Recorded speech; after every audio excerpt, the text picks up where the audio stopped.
Hi, my name is Lauren McClement, and I am a student in Sociology 100 here at MSU.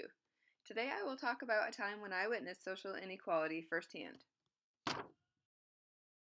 During my senior year of high school, I experienced gender inequality. After the first day of my AP chemistry class, my teacher held conferences for the parents. My teacher said to my mom, "Are you sure your daughter can handle this class? It is very hard, and she should not expect to receive an A in my class." He also told her, "Expect to feel overwhelmed and to cry at some point in the semester because this class is very hard." This guy knew nothing about me. He didn't know that I had never earned anything less than an A in high school, even in other AP classes. My boyfriend at the time was also in this class, and he did not have a very high GPA. Again, knowing nothing about any of the students after meeting them once in class, my teacher told my boyfriend's mom that he looked forward to a great year with him and was very friendly. After discussing this with my mom later that night, I came to the conclusion that since my teacher had nothing to base these opinions on, he must have been assuming that myself, as a girl in a male-dominated science field, wouldn't be capable of a hard science class. His actions throughout the year strengthened my claim. There were only 5 girls in this class, including myself, and about 15 boys. If I raised my hand in class to answer a question, but another guy in the class also had his hand raised, my teacher would always call on the boy. When we worked on projects in class, he would spend a majority of the class time helping and praising the boys.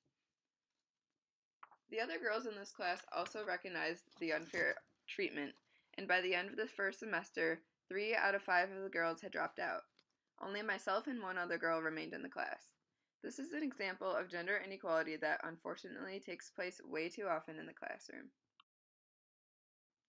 The terms sexism and gender discrimination are similar in sociology.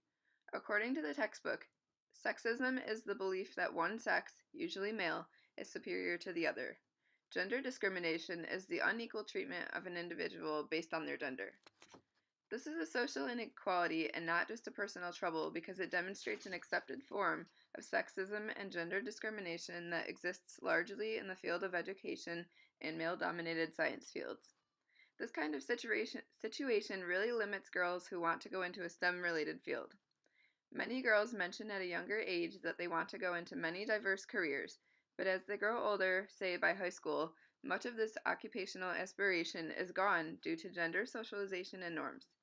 Teachers are thought of as role models, and students look up to them.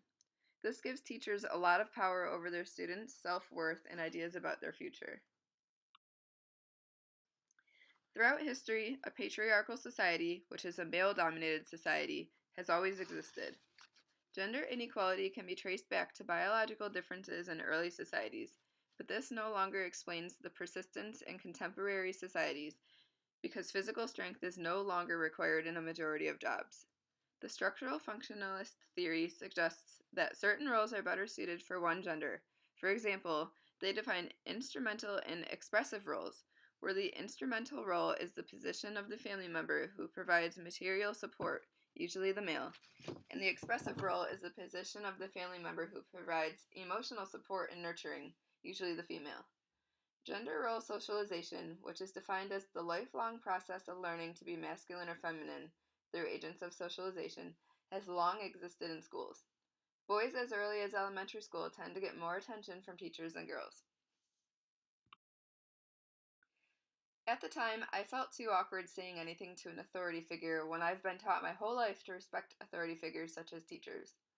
Although I didn't say anything, I didn't drop out of the class, and I worked extra hard to prove him wrong, and I earned the A in the class, despite his comments to my mom at the beginning of the year. But I should have gone with the other girls in the class and maybe my parents and reported him to the principal, and maybe the principal could have sat in during class and evaluated my teacher.